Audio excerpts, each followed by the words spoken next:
The Adventures of Frank Race, starring Paul Dubove, with Tony Barrett as Mark Donovan.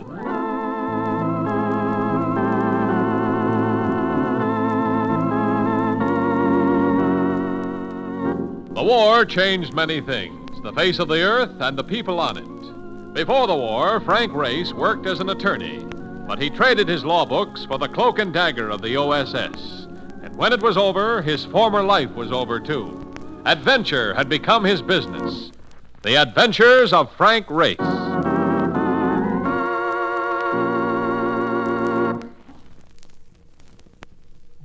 Now we join Frank Race for the adventure of the Count Trefanno Crest.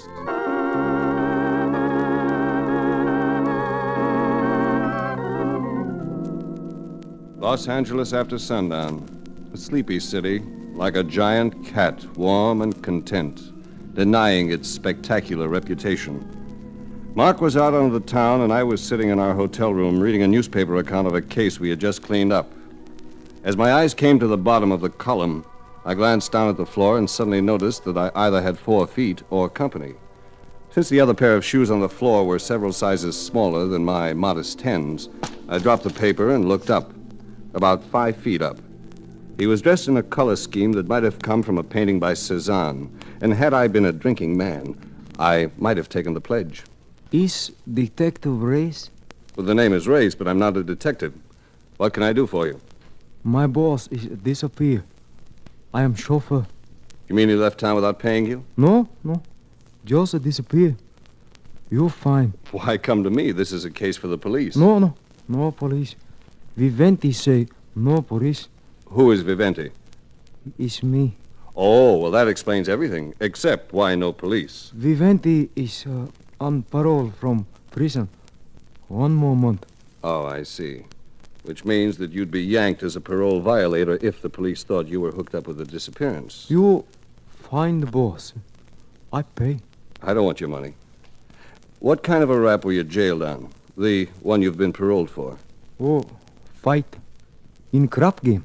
With a fellow who thought you threw too many sevens? Oh, no. Was Revens that night. But was his own dice. Uh-huh. Ever have any trouble with your boss? Yes. Viventi want to go home, back to islands, to Luzon when parole is over. Is why Mr. Templeton is mad. When I tell him it's soon goodbye, he blew his top. Oh, you said it. Mr. Templeton say he call police and tell him I squeeze oil and gasoline bills to steal money. Uh-huh. Huh? When did you see Templeton last? 2 nights ago. I drive him home and put car away. I go to apartment yesterday is no answer. No. I call on telephone today is no answer. I go to apartment again tonight is no answer. He's disappeared. Is maybe dead. We better get into that apartment and have a look.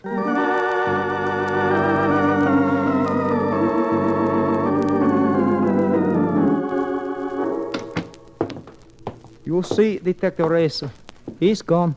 We might get a line on where he's gone, though. You're familiar with his dress. Check the bedroom closets and see if he took any clothing with him. I'll look through this desk. Oh, he's good. I don't. The contents of Templeton's desk gave no clue to his whereabouts, but the search wasn't boring. There were a dozen bank books held together by a rubber band, all showing sizable balances.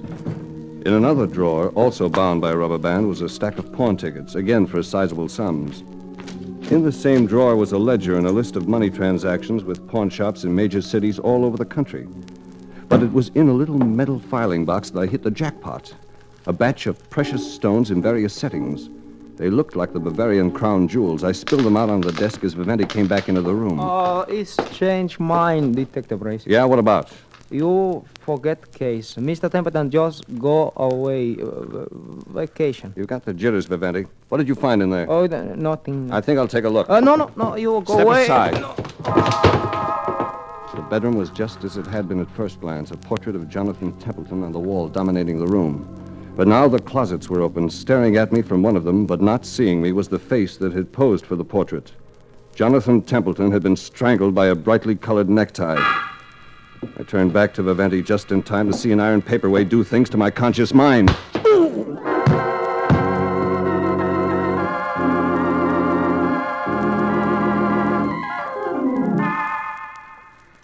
When I came to, dawn like my head was breaking.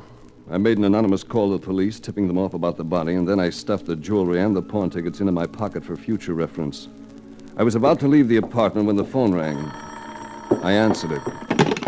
Hello? This is Lombard. Get that ring back here and get it back fast unless you want trouble.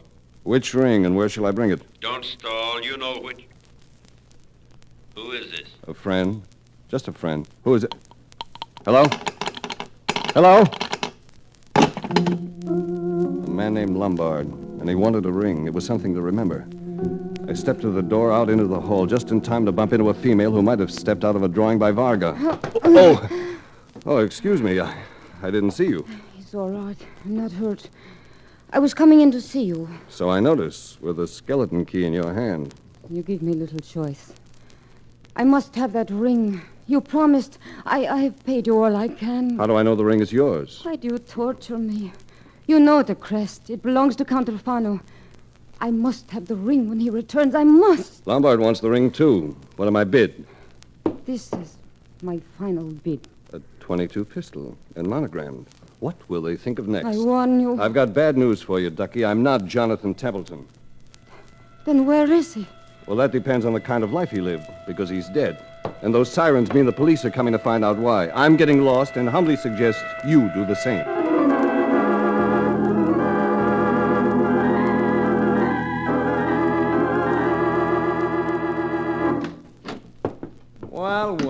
Well, the wandering boy comes home, and where have you been? Out. Out, he says.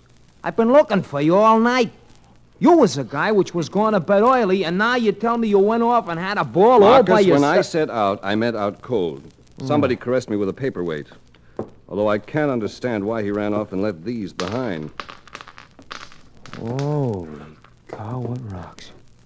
Hey, look, you didn't go off your trolley and knock over a jewelry store now, did you? No. But somewhere in this stuff is the clue to a man's murder. Come on. That's good. Come on, where? Down to the police robbery detail to check on these things. They're probably stolen. We can locate the owners through insurance pictures and circulars.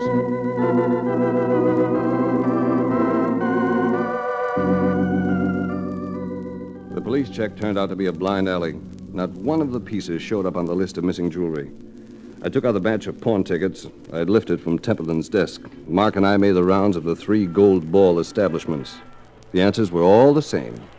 In each case, a man answering Templeton's description had pawned a valuable piece of jewelry. The handwriting on the pledges matched, too.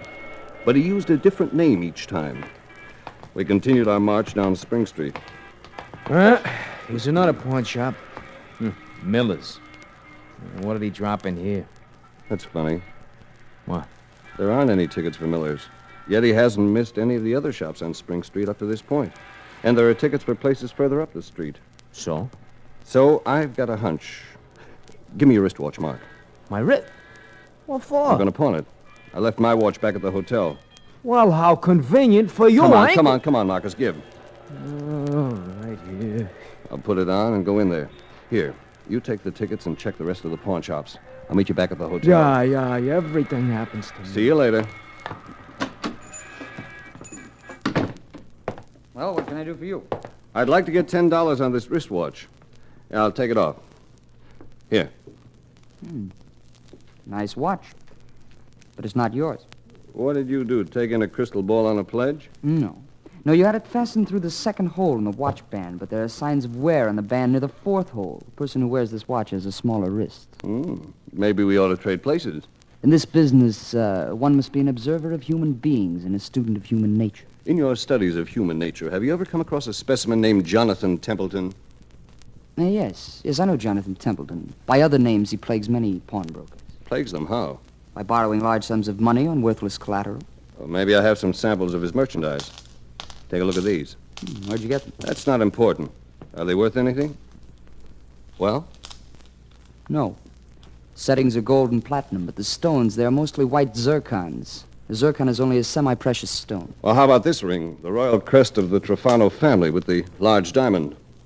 Also a zircon, worth perhaps $100. By many pawnbrokers might give $1,000 on it. Are you kidding? No, they are only businessmen, not jewelers. Most of them are not students of real values. Only one who knows jewelry well can tell a flawless white zircon from a diamond. The ring would certainly fool me. That's why it could also fool a pawnbroker. And if the pledge is not redeemed... The pawnbroker is stuck with it when it's appraised for sale. That's right. The more ethical pawnbrokers take their loss and try to be more careful. But there are others who try to get even by passing the collateral off on another broker. And that's where a man like Templeton gets into the act. The broker who gets stuck hires him to stick some other broker. Yes, for a very large commission. Did Templeton ever work for you? He's never passed anything here according to the tickets. I know fine things. He could not fool me. Well, can you think of any broker in town he might have worked for? Perhaps there are others for whom you have no tickets, like Charles Lombard? Lombard? A pawnbroker named Lombard? On South Hill Street.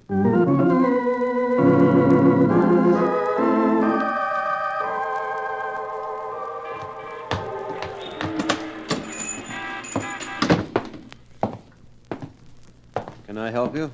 Are you Lombard? Yes. I'm a private investigator. I'm trying to locate some merchandise stolen from a client of mine about a year ago. I don't take in stolen stuff. I didn't say you did. I just want to look through your back files. Something wrong? Your voice. I've heard it before. I was on a radio quiz program a few days ago. Yeah. Maybe that's it. What do you want to see? Your files from 7 or 8 months ago. Unclaimed stuff is sold if it isn't redeemed in 6 months. I know. I guess it's all right. The files are in the cage here. I'll show you. If the Crest ring had come from Lombard's and had been passed to Templeton, I wanted to know who had dropped it off originally and why Lombard wanted it back. I rifled through the file, and there it was. It had been pledged by a woman, Maria Neiman, and her initials matched the MN monogram on the .22 that had been jabbed in my ribs outside of Templeton's apartment. I prepped a few questions to shoot at Lombard, but just then another man came in. Listen, Lombard. Templeton's dead. Take it easy, Kraft. Oh. Any news? I knew something was wrong. Called again about the ring. I thought you'd be there by then. Maria went up herself. It was too late. Did you get a chance to look around? No. Somebody was coming out of the apartment. Must have been the same man who answered the phone when I called. Yeah, she said he was big, about 6 feet. He was wearing a blue suit. I was hidden from him by the grill of the cage, but he started to describe me like a police bulletin. It was time to let the sun set on the little island of precious pawn trinkets. I came out of the cage and headed for the door fast. So long and thanks. Find what you wanted. Hey! He's the guy. Grab him. I managed to dump Lombard, and a man named Kraft made the door. But as I stepped into the street, the face of Maria Neiman stared into mine from a car parked at the curb. Then all of a sudden, she had 3 eyes, and one of them was the muzzle of that .22. I yelled, "Stop, thief," and started after a man who was running for a trolley. It served its purpose. A crowd fell in behind me, blocking her aim, and I beat the man I was chasing to the trolley by a good 5 yards.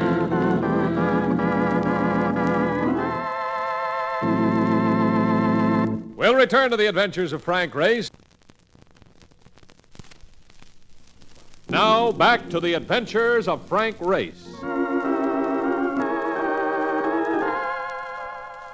It was one of those rough days. Getting hit on the head and shot at had turned the case of Jonathan Templeton from a matter of idle curiosity to a matter of personal interest. I wanted to have another little chat with Vivente, who had left me speechless in his boss's apartment.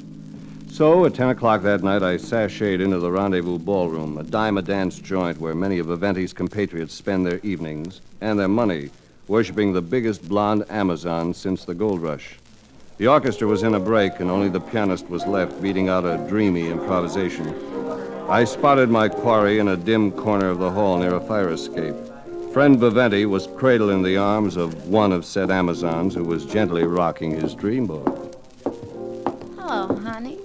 Want to dance or talk? Or... No thanks, on all counts. A big shot. Hello, Vivente. Come on, Junior, show your face. No, please, you go away. Not Vivente, no. Beat it, Bub. Don't bother my customers. Here's a fistful of tickets, baby. Your partner and I want to sit this one out on the fire escape. Well, thanks. No. How you find Vivente, huh? It's a gift. Come on, Romeo, out on the balcony. Know anything about a pawnbroker named Lombard on Farrell Street, Vivente? He sometimes go there to pick up little packages for Mr. Templeton. Ever hear Templeton mention a man named Trefanno? No.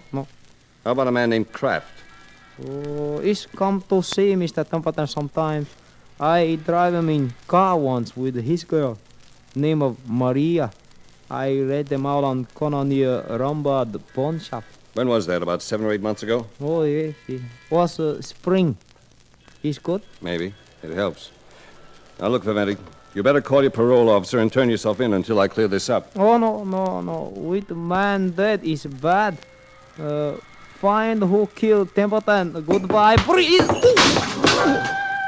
His box-toe shoe caught me in the shin, and I jackknifed while he went down the ladder into the street. Try following a man down a ladder when you have only one working leg. If you can do it, you're a cinch to make the fire department. I tried to figure my next move, and it was hours before a germ of intelligence bored its way into my brain. I was trying to do the chasing when I had possession of the ring. I went back to my hotel, turned on all the lights, and waited for them to come to me. I didn't wait long. Come in. Mr. Race? Don't reach for the artillery in your purse, Maria. I happen to have a gun this time myself. Oh, when I shot at you, I didn't know that you were a private investigator. No, you thought I was a clay pigeon. I can't help what you think. I will pay you well if you will return the ring you have, the one with the Trefanno crest. How much? Well, I have $500. It isn't worth any more than $100. I know. I don't care about the actual value. I must have the ring by tomorrow morning. What's so important about it? The Count may be here tomorrow. We're to be married. Give me that ring. Give it to me. She came at me with her nails flying, and I grabbed her. Then she tried to give it that 22 again. I don't like to argue with ladies when they're armed to the teeth, so I put her to sleep, Levi. Just as Mark came into the room. Well, what? I will be a horse's neck. Brother, that caveman stuff went out with high-button shoes. Race, you cannot go around slugging dames If and you would be more observant, Mark, you'd note that the lady is toting a gun. Gold-plated, it's true, but deadly. That thing could almost make dying a pleasure. What a gimmick. Give her some water, then show her out. I'm going to call on another lady. But it's almost 3 a.m. Just about the time this particular lady will be having her nightcap in the small private room of Chico's nightclub out on the Strip. Who is the babe? Her name is Sissy Waterfield. She writes the Best Society column in Los Angeles. I've got to find out a few things about a man named Count Trefanno.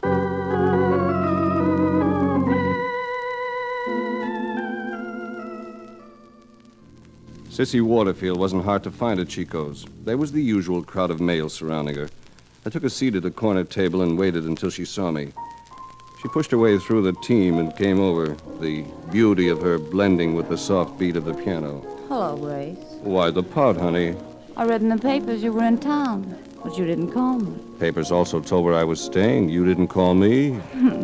I thought of it. Good girl. But you're a difficult man sometimes. I learned that on my last trip to New York. You were getting serious, Sissy. It didn't become you. Not with that playgirl facade. I thought you were going to leave, Sissy. Oh, Jerry, darling, I've just found an old friend. Why don't you run along? How will you get home? Race will take me. Won't you, Race? Well, yes. Call me tomorrow, Jerry. Good night. Oh, he didn't like that. I'm a beast. I wouldn't have done it for anyone but you. You know, I believe you, don't you? I need some help, Sissy. Anything you want. Just ask. What do you know about Count Trefanno? I wrote a column about him just a couple of weeks ago. He's a dear. A scoundrel, but charming. We were engaged once. Well, I didn't know that. Didn't last long. He went back to Europe a year ago. Some sort of court trial. His family estates had been seized just before the war, and the poor darling was broke. A year ago? But you said you did a column on him just recently. I did.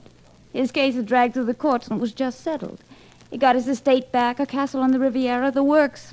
So he's coming back to America. He said some ridiculous thing in an interview over there. Something about coming back to the woman he loves. Know who the woman is? With him, it's hard to tell. The competition was heavy. That help you? Yes, plenty. Good. Because I don't want to talk anymore. Take me home, darling.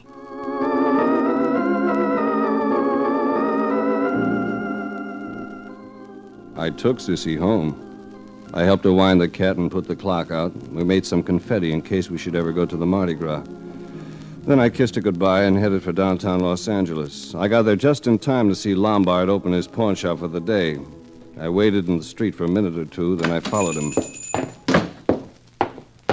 Don't go for that gun, Lombard. Managed to get one of his arms up behind his back, pinned him to the mat, and sat on him. Let me. After we've had a little chat. I'm warning you, I'll call the police. You're in no position to call anybody, legally or physically. Now, what goes with that ring, or do I have to break your arm? The girl pawned it. She didn't come back for it in the 6-month period, so I tried to sell it. And then you found out it was a piece of junk, so you gave it to Templeton to unload. Yeah. But then all of a sudden, she came back for the ring. I called Templeton, but he wouldn't give it back. He wanted to keep it. Did she know that? I told her. Her boyfriend, Harry Crest, knew Templeton, and he went to him, but he wouldn't give it up. He blackmailed the girl. For what? I don't know. Why were you so hot on getting the ring back? I wanted to give the ring back to the proper owner since she wanted it. Well, that sounds honest and ethical. Now, one more thing. Where does the girl live? Why? So you can black me? The Regent Arms, near La Brea. That's better. Thanks. I'll be seeing you.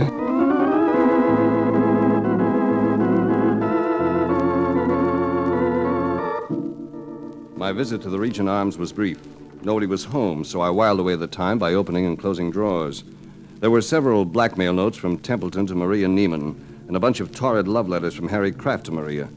Another item of interest was an unused marriage license, just 2 weeks old, made out to Maria Neiman and Harry Crest. That was what I was looking for.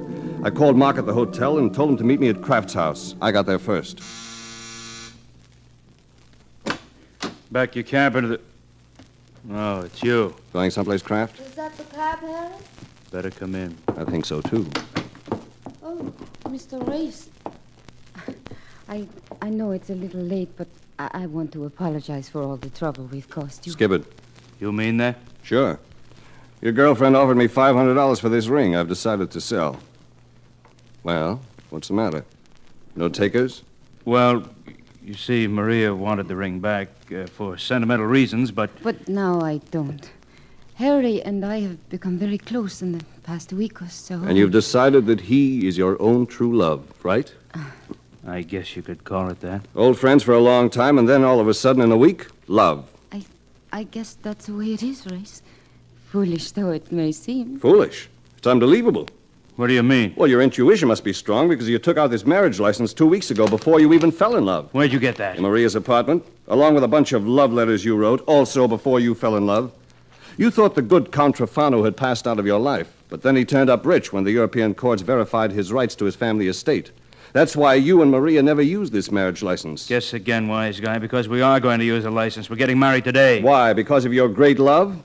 Or so you can't testify against each other? Testify? For what? For the murder of Jonathan Templeton. Templeton figured out how you planned to take the count, and he wanted a cut. But we had nothing to do with the murder of Templeton. Is that right, Harry? Turning state's evidence isn't a bad idea when the going gets rough. I'm sorry, Maria. He's right. Harry, what? You better tell him, baby. I have nothing to tell him. You tell it, Harry. I drove her there, waited downstairs. Maria went up. That's a lie! He wouldn't give her the ring, so she strangled him. Liar! Liar! Hey, stop her, Ray! Stop her! Tight, Maria. Calm down, honey. Calm down. I know he's lying. Because you'd never seen Templeton, and you didn't know he was dead. You thought I was Templeton when you met me in the hall. What are you trying to do? Frame me? I'm getting out of here. Not until you get a police report. I'm holding. I've killed him! Speak to me, lover. Speak to me. Oh, he isn't dead, honey. That was a nice shot with that bottle. But what a waste of good bourbon. Lover, I'm sorry. I'm sorry. And so I endured that little scene until Mark came in, followed shortly by the police, who took over. Then Marcus and I flagged a stray cab and headed back to the hotel. Ain't that a panic? Imagine that dame bawling about a guy which tried to set her up for the gas chamber. Now, how does that fit? Women are funny, Mark. That dumb dame. That Count Trefanno character wasn't coming back to marry her. There's a story in today's paper about him. He married some fat blonde in Milwaukee. Her old man's a beer barrel, the story said. A beer baron, Mark. Ain't that what I said? I guess the Count was quite a Casanova. He must have had those phony rings made up by the gross to pass out like gumdrops to gullible females in exchange for their lovely, lovely kisses. Which is no crime if a guy can get away with it. Hey. What? I wonder how much it would cost to get me a batch of those things. And Marcus? Just wondering, that's all, just wondering. Can't a guy even dream a little?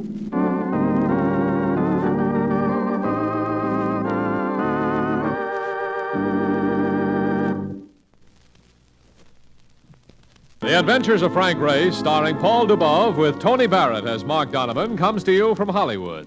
Others heard in tonight's cast were Georgia Ellis, Eve McVeigh, Parley Bayer, Gunnar Peterson, Bert Holland, and Jack Crucian.